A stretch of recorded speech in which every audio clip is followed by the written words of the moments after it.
بسم اللہ الرحمن الرحیم۔ شروع اللہ کے نام سے جو بڑا مہربان اور نہایت رحم والا۔ ام المومنین حضرت سیدہ عائشہ سے مروی ہے کہ حضور نبی کریم صلی اللہ علیہ وسلم اپنے مرض وصال میں اپنی لاڈلی صاحبزادی حضرت سیدہ فاطمۃ الزہرا کو بلا بھیجا۔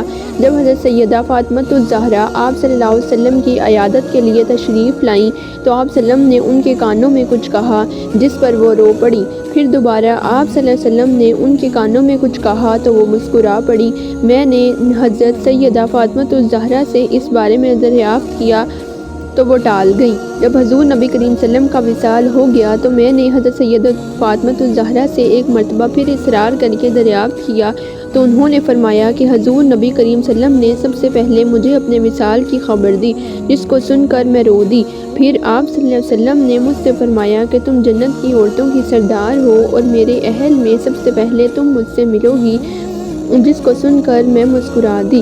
ام المومنین سیدہ عائشہ فرماتی ہیں کہ حضور نبی کریم صلی اللہ علیہ وسلم جنت البقیع سے واپس تشریف لائے تو میرے سر میں اس وقت شدید درد تھا کہ میں کہہ رہی تھی، ہائے میرا سر، ہائے میرا سر۔ حضور نبی کریم صلی اللہ علیہ وسلم نے فرمایا، اے عائشہ میرے سر میں بھی شدید درد ہے۔ ام المومنین سیدہ عائشہ فرماتی ہیں کہ پھر درد کی شدت میں اضافہ ہوتا گیا۔ اس روز حضور نبی کریم صلی اللہ علیہ وسلم حضرت سیدہ میمونہ رضی اللہ عنہا کے حجرہ میں تشریف فرما تھے، کیونکہ آج ان کی باری کا دن تھا۔ بیماری کی اس شدت کے باوجود حضور نبی کریم صلی اللہ علیہ وسلم اپنی ازواج مطہرات کی باریوں کا لحاظ رکھا، لیکن جب ہر روز مکان بدلنے میں دقت محسوس ہوئی تو تمام ازواج مطہرات کو طلب کیا اور بیماری کے دن میرے حجرے میں گزارنے کی اجازت طلب کی۔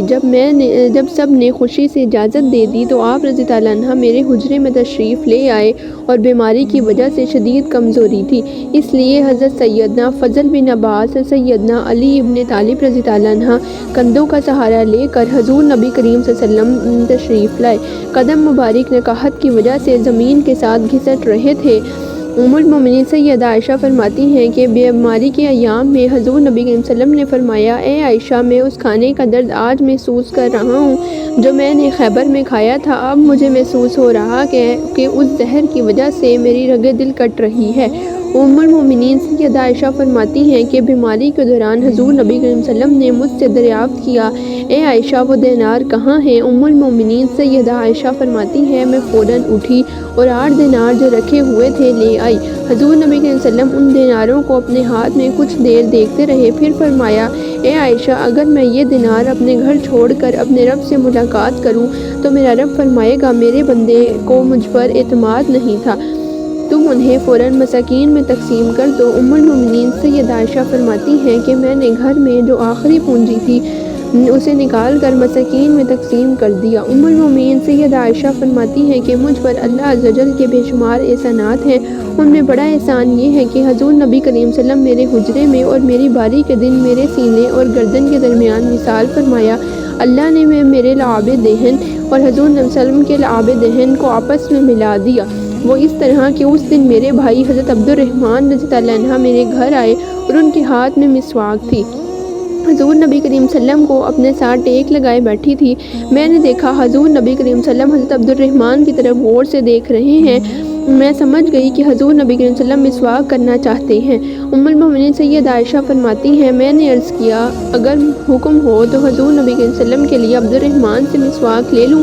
حضور نبی کریم صلی اللہ علیہ وسلم نے سر انور سے اشارہ فرمایا، چنانچہ میں نے اپنے بھائی سے مسواک لی اور میں نے دیکھا کہ وہ سخت تھی۔ میں نے عرض کیا، ارشاد ہو تو میں اس کو نرم کر دوں۔ ام المومنین سیدہ عائشہ فرماتی ہیں کہ حضور صلی اللہ علیہ وسلم نے ہاں میں اشارہ کیا، چنانچہ میں نے اس کو اپنے دانتوں میں چبا کر نرم کیا اور حضور نبی کریم صلی اللہ علیہ وسلم نے وہ مسواک لے لی۔ حضور نبی کریم صلی اللہ علیہ وسلم کے سامنے پانی کا برتن پڑا تھا۔ حضور نبی کریم صلی اللہ علیہ وسلم اس پانی میں ہاتھ مبارک ڈالتے تھے اور اپنے چہرے پر پھیر لیا کرتے تھے۔ ام المومنین سیدہ عائشہ فرماتی ہیں کہ جس وقت حضور نبی کریم صلی اللہ علیہ وسلم کی روح مبارک جسم اطہر سے نکل کر رفیق اعلیٰ روانہ ہوئی تو میں نے ایسی خوشبو سونگھی جو میں نے آج تک کبھی نہیں سونگھی تھی۔ ام المومنین سیدہ عائشہ فرماتی ہیں جب حضور نبی کریم صلی اللہ علیہ وسلم کا وصال ہوا تو لوگ ہجوم کی صورت میں جمع ہوئے اور رونے کی آوازیں بلند ہونے لگیں۔ فرشتوں نے حضور نبی کریم صلی اللہ علیہ وسلم کو کپڑوں میں لپیٹ دیا۔ حضور نبی کریم صلی اللہ علیہ وسلم کے وصال مبارک کے متعلق لوگوں میں مختلف اختلافات ہو گئے۔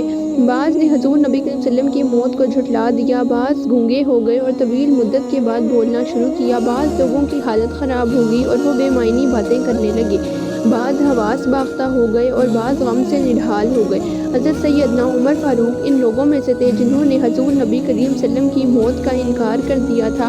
حضرت سیدنا علی مرتضیٰ غم سے نڈھال ہو کر بیٹھ گئے اور سیدنا عثمان غنی رضی اللہ عنہ ان لوگوں میں سے تھے جو گونگے ہو کر رہ گئے تھے۔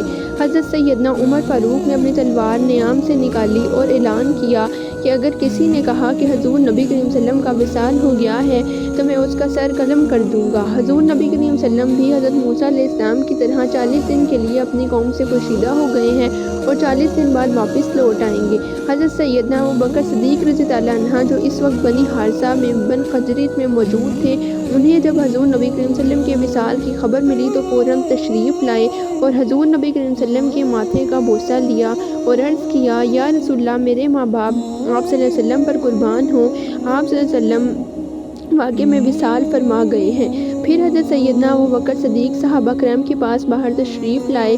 اے لوگو، جو محمد صلی اللہ علیہ وسلم کی عبادت کرتا تھا تو یاد رکھے محمد صلی اللہ علیہ وسلم وصال فرما گئے ہیں، اور جو محمد صلی اللہ علیہ وسلم کے رب کی عبادت کرتا تھا تو جان لے وہ زندہ ہے اور کبھی نہیں مرے گا۔ امید ہے آج کی ویڈیو آپ کو پسند آئی ہوگی۔ اس طرح کی مزید ویڈیو سننے کے لیے ہمارے چینل کو سبسکرائب کریں۔ ملتے ہیں اگلی ویڈیو میں، تب تک کے لیے اللہ حافظ۔